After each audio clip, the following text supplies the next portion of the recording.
Hola a todos, soy Debbie Monblat.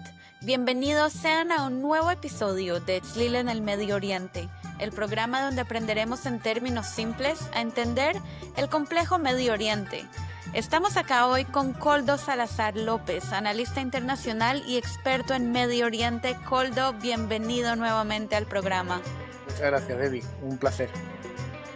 Hoy vamos a hablar de una guerra fría poco mencionada en los medios de comunicación y en el orden del día en el mundo occidental, una disputa entre dos países norteafricanos que lleva ya varias décadas y es muy interesante. Hoy vamos a desenvolver acá con Koldo el conflicto que existe entre Argelia y Marruecos. La raíz de esta tensión viene del conflicto en el Sahara Occidental, donde habita un grupo de personas llamados los saharauis y están dirigidos por un grupo llamado el Frente Polisario, cuyo objetivo es independizarse de Marruecos en la región del Sahara Occidental, cosa que por supuesto Marruecos rechaza. Argelia, por su lado, apoya al Frente Polisario en su lucha contra Marruecos, y esta ha sido la raíz de los múltiples problemas geopolíticos que han tenido estos dos países a lo largo de la historia. Koldo, ¿nos puedes contar un poco sobre el inicio del conflicto en el Sahara Occidental y cómo Argelia llegó a apoyar al Frente Polisario? Aquí hay diferentes temas. En primer lugar, hay que entender que la cuestión del Sáhara Occidental tiene que ver, en principio, la participación de España. Es decir, el Sáhara Occidental fue colonia española. Bueno, realmente no fue colonia española, fue una provincia que de hecho tenía procuradores en cortes españolas. España nunca tuvo un concepto de imperio colonial como el que tuvo pues, Inglaterra o Francia, sino que teníamos otro modelo diferente, parecido al italiano. En este caso, lo que se produce a partir de los años 60, con las resoluciones de la ONU, la famosa resolución la 1514, es el proceso de descolonización africana.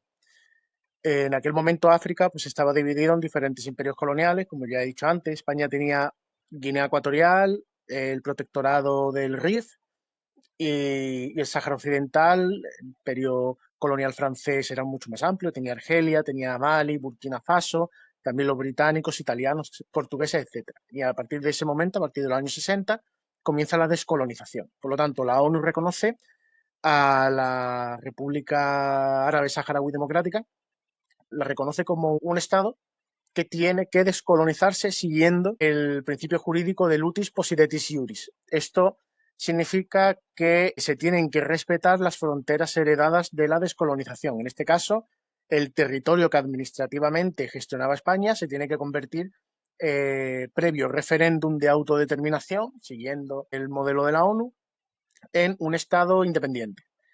Eso los saharauis lo llevan a cabo, crean diferentes grupos. En concreto, habían dos grupos saharauis. Uno eran los grupos de la Yemá, es decir, de la administración tribal tradicional saharaui, que estaban integrados dentro del Estado español en la época del gobierno general Franco, tenían procuradores en las cortes. Y luego se crea el PUNS, el Partido Unificado Nacional Saharaui, que desaparece y se integran en el Frente Polisario. El Frente Polisario realmente lo que busca es eso, es la salida de España para el establecimiento de su Estado propio. En paralelo, durante los años 50, Marruecos logra obtener la independencia del protectorado francés, porque realmente el núcleo del actual Marruecos es el protectorado francés, y con los movimientos diplomáticos que tienen que ver con Francia y con Marruecos para poder acceder al Mediterráneo. De hecho, un dato interesante es que cuando se produce el reparto de África en la conferencia de Berlín que convoca Bismarck en 1885, los británicos piden que sean los españoles los que tengan el protectorado en el Rif. El Rif es una región de cabilas. Las cabilas son consejos tribales bereberes, amazigh, que eran políticamente independientes. Y los británicos querían que estuvieran ahí los españoles porque no querían que los franceses se acercaran al estrecho de Gibraltar. Ellos tenían el territorio de Gibraltar y controlaban el Mediterráneo, y Francia era un rival en ese sentido. Entonces, cuando se produce la independencia del protectorado francés, presionan a España, España se va y por lo tanto Marruecos se expande y conquista esa zona del Rif. De hecho, se produce en el 58 una revuelta. Eso produce en Argelia una sensación de malestar. ¿Por qué?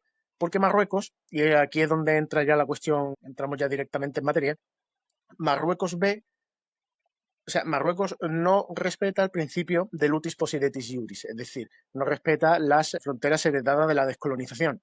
Ellos ven la realidad territorial del entorno postcolonial como un puzzle que tienen que volver a armar para recrear el imperio gericiano. El imperio gericiano es el estado que existía antes de la división por parte de los europeos de esa zona. Sin embargo, el mapa que proponen como imperio egipciano tampoco es correcto. A nivel político y administrativo, el imperio egipciano se reducía simplemente a los sultanatos de Fez y de Marrakech. El resto del territorio que vemos en el mapa como imperio egipciano tiene que ver con la figura del sultán como Amir al-Muminin, es decir, como una figura religiosa.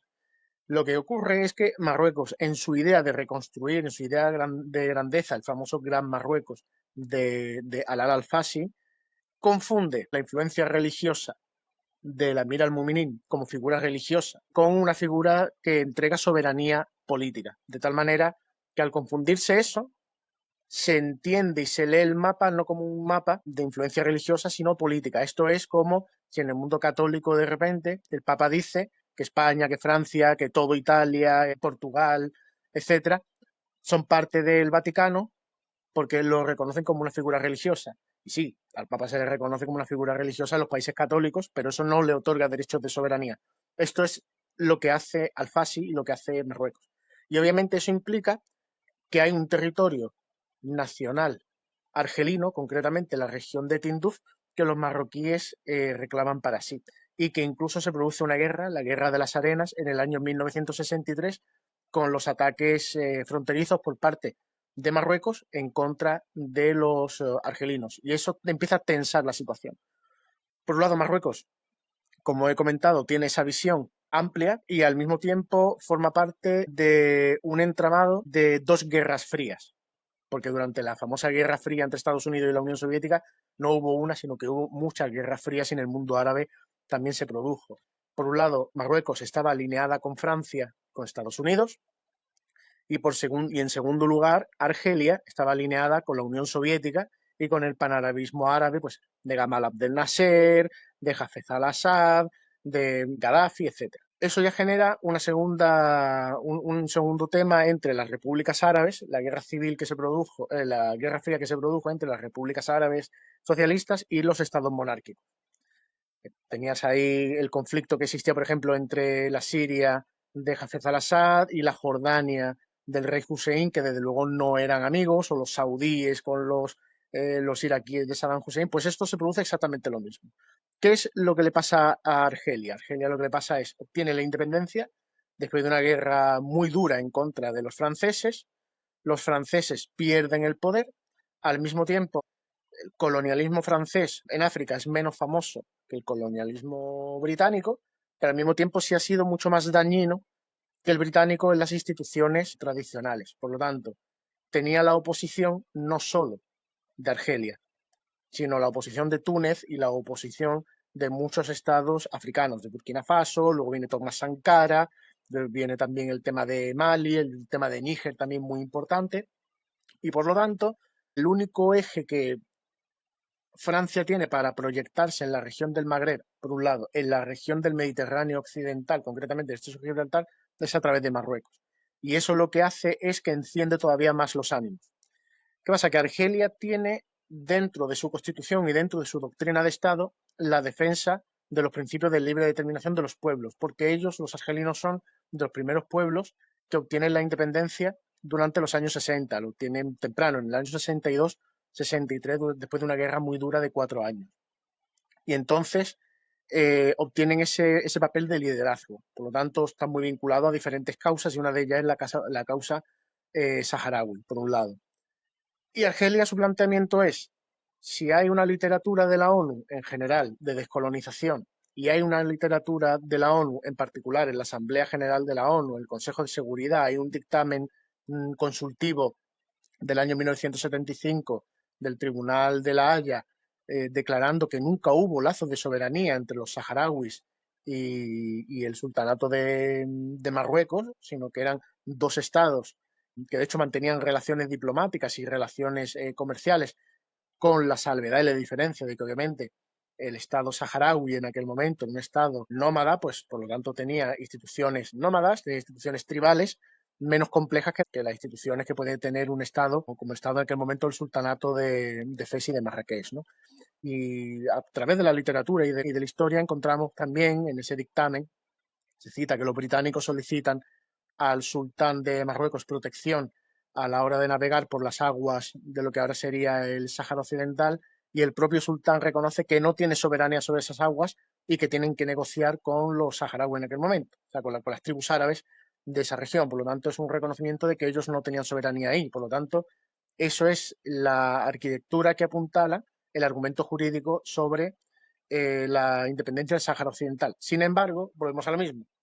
La literatura de la ONU lo que dice no es que el Sáhara tenga que ser un Estado independiente ya per se, por arte de magia, que es lo que defiende también Argelia, sino que los saharauis, el pueblo saharaui, en base al censo español del año 1975, que censa quiénes son saharauis y quiénes no, tienen el derecho a hacer un referéndum y decidir qué quieren ser. Eso es una concesión que luego el Frente Polisario hará en 1991, cuando se produce el alto al fuego, porque una guerra de 16 años, entre el 75 y el 91. John Bolton, que el último cargo fue consejero de Seguridad Nacional de Donald Trump, junto con James Baker, se encargó de establecer el segundo Plan Baker y los acuerdos de Houston, por los cuales el Frente Polisario acepta que en el referéndum de independencia, no de independencia, perdón, sino en el referéndum de autodeterminación, los saharauis tengan opciones para votar. Uno, si quieren formar parte del Reino de Marruecos o si quieren ser un Estado independiente. Y eso es también lo que Argelia está defendiendo. Al mismo tiempo, Argelia, por las características que tiene, con fronteras muy amplias en regiones donde no hay población. Es decir, el problema que tiene Argelia es un problema muy parecido al que tiene Rusia. Es un país muy grande con poca población. Entonces necesita unas garantías especiales de seguridad para sus fronteras. No es China, no es Estados Unidos, son países grandes y con mucha población, o la India, que puede copar todo el territorio. Argelia, el 75% del territorio vive en la franja costera, en la zona de Tremecén, en la zona de Argel, en la zona de Orán, etc. En la zona sur vive poca gente. Entonces necesitan esas garantías especiales de seguridad, por un lado. Y no pueden permitirse tener un gobierno que invada el territorio como ya lo hizo en el Rif, que tenga ocupado un territorio y que además tengan reclamaciones sobre el propio territorio argelino. Eso es intolerable. Por lo tanto, Argelia sí ve en Marruecos una amenaza a su propia seguridad. Y al mismo tiempo, también durante los años 90, el primer país que sufre una guerra en contra del yihadismo internacional. Porque en el momento en el que termina la guerra de Afganistán, con la salida de los soviéticos, se empieza a desmovilizar todos esos grupos milicias no yihadistas, los mujahidines que había, la gente cuando se empieza a crear Al-Qaeda, la Red Haqqani, etcétera. Hay algunos de ellos que sí eran argelinos, vuelven a Argelia y provocan una guerra a través del grupo Frente Islámico de Salvación, el FIS, una guerra civil que dura 10 años y que provoca muchos muertos y mucha tensión. Por lo tanto, frente a esa experiencia tan dura en contra de la lucha en contra del terrorismo, por un lado, por otro lado del narcotráfico, por otro lado todos los grupos yihadistas que hay en la zona del Sahel alrededor de la frontera argelina, tienes Al-Qaeda del Magreb Islámico, tienes el Amuyao, el grupo combatiente de predicación y el combate, tienes ahora mismo Ansar Din, tienes también el JNIM, Al-Qaeda, tienes Daesh, etcétera. En ese momento, pues necesita esa garantía de seguridad. De hecho, Argelia es ahora mismo el primer ejército de África en tamaño y en armamento. De hecho, es el único ejército que ha podido comprar a Rusia los Su-57, que es aviones de combate de quinta generación, que los rusos no se lo han dado ni a los chinos, ni los tienen, ni Irán siquiera los tiene, o sea, no lo tienen ni siquiera Bielorrusia, lo tienen los argelinos, que lo necesitan en ese sentido. Por lo tanto, esa guerra fría, por un lado ideológica, entre el panarabismo, por un lado, socialista, entre las monarquías tradicionales religiosas, la cuestión fronteriza en Tinduf en los años 60, la cuestión de las presiones marroquíes en el Sáhara Occidental, que es íntimo aliado, porque claro, el Polisario también formaba parte en aquel momento, de la Organización de Estados No Alineados, siendo también uno de los estados fundadores de la Unión Africana, y también estando encuadrado en esa línea de izquierda, ¿no? Socialista, marxista, y pues claro, lo que hizo fue que Argelia tuviera una relación muy positiva con el Sáhara Occidental, como también la tiene, por ejemplo, con Mauritania, siendo Mauritania una república islámica. Es decir, que la cuestión no es solamente una cuestión ideológica, sino también es geoestratégica en ese sentido. Por lo tanto, la cuestión es que Marruecos tiene una serie de reivindicaciones que son imperiales, o sea, son una auténtica. No tienen lógica ninguna porque es que desestabiliza por completo el Mediterráneo occidental. Tienen no solamente la cuestión del Sáhara occidental, tienen aparte y la cuestión ya citada de Tinduf, tienen reivindicaciones en el norte de Mali, tienen reivindicaciones sobre todo el territorio de Mauritania, sobre el territorio de Senegal, sobre el territorio de las Islas Canarias, de Ceuta, de Melilla y de Andalucía, hasta el Tajo. Es decir, es un Estado que pretende, realmente es absurdo lo que proponen. Es como si España ahora quisiera reconstruir el imperio en Hispanoamérica. No tiene sentido. Como si los británicos quisieran volver de nuevo a la India. Es que no tiene sentido. Sin embargo, Marruecos, por la posición estratégica en la que está y sobre todo por la necesidad de Francia de mantener una influencia que, por ejemplo, los británicos sí han sabido retener en África, los franceses no, solamente en Marruecos, sí les ha dado alas a mantener una posición de fuerza. Y los argelinos en ese sentido, después sobre todo de la caída de la Unión Soviética y de la caída también de toda la cuestión del terrorismo, pues sí le ha hecho mucho daño y ha tensado mucho la situación, una situación que se vive también con mucha dureza en el sur de Europa, España, Portugal, Francia, sufre mucho eso, teniendo incluso actos de violencia interétnica entre marroquíes y argelinos en Francia, por ejemplo, o en Holanda, que viven en diferentes barrios y se golpean entre ellos muchas veces. Y nos puedes contar dos cosas. Primero, cómo se ve hoy en día, 2025, la frontera Marruecos-Argelia y también cómo se ve el apoyo argelino al Frente Polisario hoy en día. La frontera está militarizada completamente, la línea que separa la frontera está en la zona de Oujda, que forma parte de Marruecos, y por la zona del río Oueddra, y esa zona está absolutamente militarizada en esa región.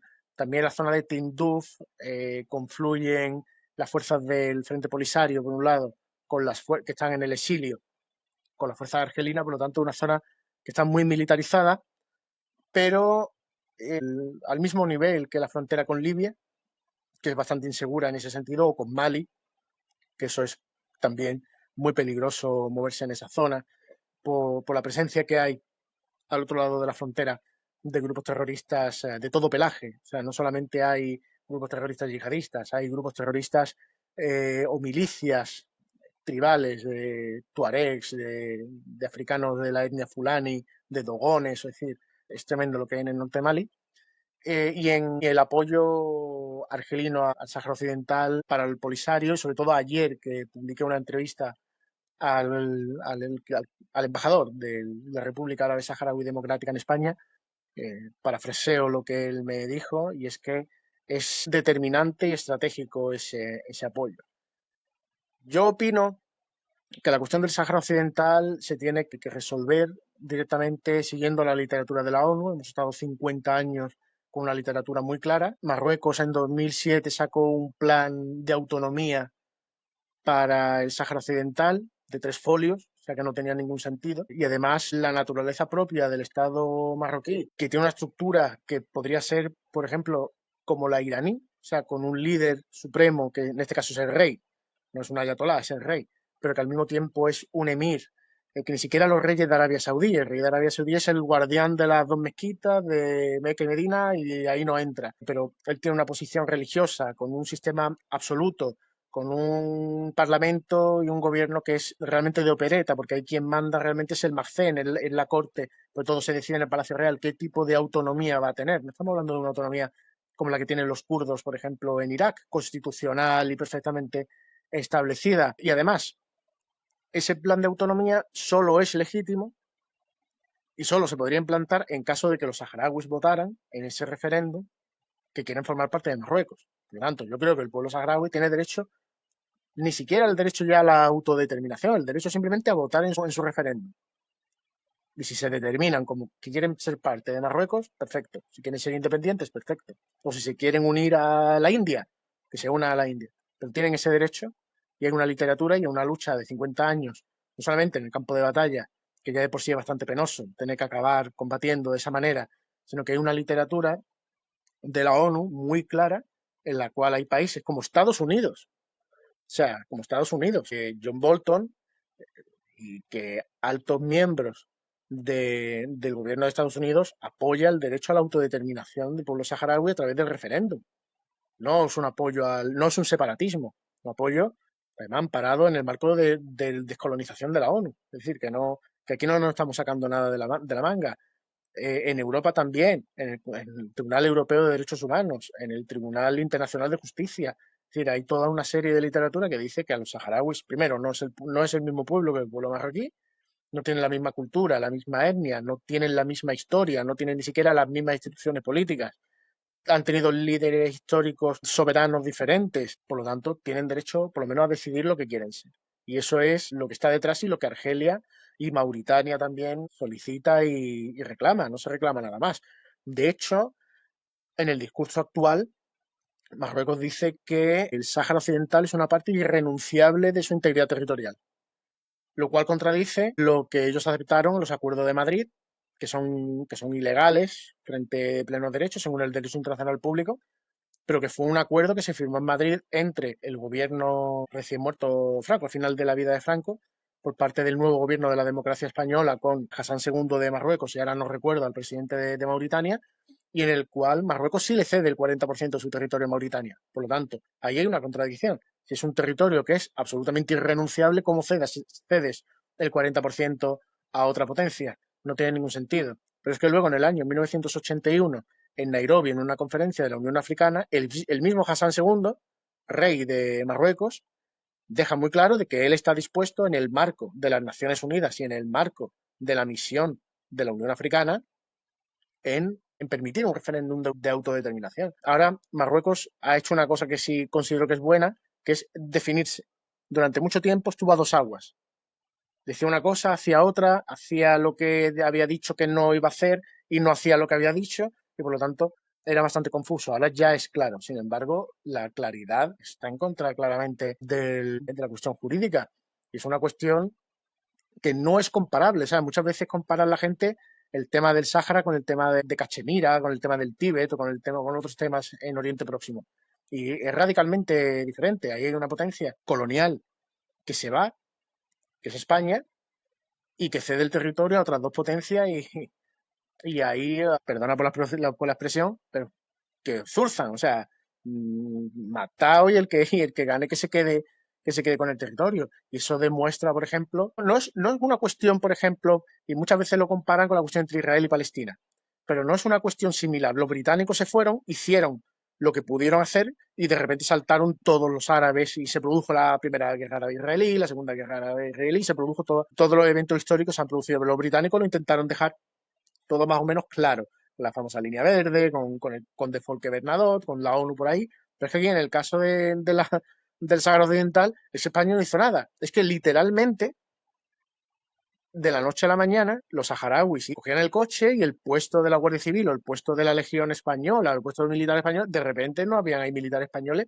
y había militares marroquíes y esto ya es de Marruecos. Y los propios saharauis dicen, de la noche a la mañana, de repente, o sea, aquello fue un proceso fallido. Yo creo que es de los procesos de descolonización peor ejecutados de la historia. No solo en África, sino en África, en Oriente Próximo, en América, en todos lados. Fue un auténtico fracaso y lo único que nos queda, por responsabilidad histórica de los españoles, que es lo que Marruecos siempre está presionando mucho. Y además, Marruecos, el problema que tiene es que presiona, pero presiona de una manera tan dura y generando tanta tensión que Marruecos está generando el efecto contrario al que quiere generar. Es decir, hoy estaba hablando con un periodista muy importante, vinculado de hecho a un tipo que se reunió con el rey de Marruecos, o sea que lo conoce en persona, y me comentaba dentro de la entrevista que Marruecos tiene unas ideas muy claras y que Marruecos lo que quiere es que España sea amiga de Marruecos y que apoye a Marruecos en su desarrollo social y cultural. Pero cuando eso implica cerrar aduanas, cerrar fronteras, atacar constantemente, atacar territorios físicos como Ceuta, como Melilla, como Canarias, de tal manera, lo que está generando, no porque el partido en el gobierno ahora mismo, el Partido Socialista, es un partido que tiene unas relaciones, por decirlo así, muy profundas con Marruecos y por lo tanto se deja hacer, Pero sí es cierto que entre los nuevos partidos políticos que están surgiendo en España y entre la población general española, Marruecos está generando una clarísima antipatía, pero abiertamente y clarísimamente, porque no es normal, por ejemplo, que por una declaración de un partido de la oposición que realiza dentro del marco constitucional, democrático y legal de España, pues se acerca el presidente, el representante del Frente Polisario, que tenía nacionalidad española, y de repente pues se cierren fronteras de Ceuta, de Melilla, que haya problemas en la aduana, que de repente un montón de gente vea su vida, sus negocios totalmente destrozados, teniendo en cuenta, por ejemplo, que Ceuta es un país, Ceuta y Melilla, son regiones, son ciudades autónomas de España, donde hay una gran parte de la población trabajadora y empresaria que es marroquí, en Ceuta y Melilla, que viven allí y que hacen negocios con Marruecos. No solo españoles, hay indios. Muchas veces se habla que Ceuta es la ciudad de las tres culturas, Ceuta y Melilla, sobre todo Ceuta, es la ciudad de las tres culturas, porque es cierto, en Ceuta y en Melilla hay españoles, hay también obviamente, mucho musulmán, hay muchos judíos de comunidad judía sefardita, pero en Ceuta, curiosamente, hay otra comunidad que es la comunidad india. Hay muchísimo indio, de hecho hay un templo hindú en Ceuta. Por lo tanto, hay mucha gente que está siendo afectada. Por lo tanto, eso genera en la población de Ceuta y de Melilla, independientemente de su origen, una sensación de indefensión por un lado y por otro lado de antipatía hacia un gobierno que les ataca a ellos y que ataca al resto de la población por cuestiones que podrían solucionarse de forma diplomática o sentándose de una manera como un Estado civilizado.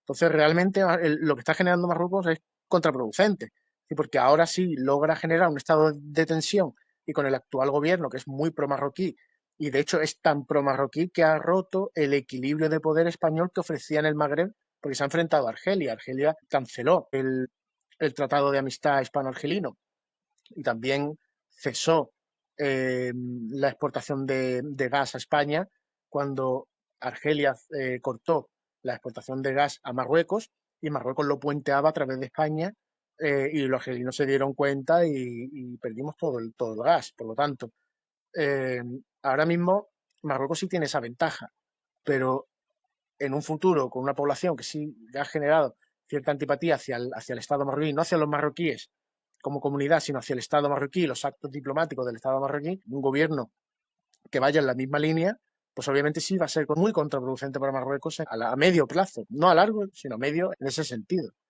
Por lo tanto, creo realmente que los temores argelinos son realmente fundados. Muchas gracias, Coldo. Nos has dado una imagen muy completa y clara y gracias por venir a estar con nosotros el día de hoy. Muchas gracias, David, y un placer y hasta la próxima.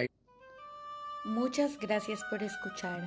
Espero ahora vean una imagen más completa y clara sobre el conflicto entre Argelia y Marruecos. Un conflicto del que poco hablan los medios de comunicación, pero que es muy interesante y espero ahora entiendan mejor. Que tengan una linda semana y nos vemos en la próxima.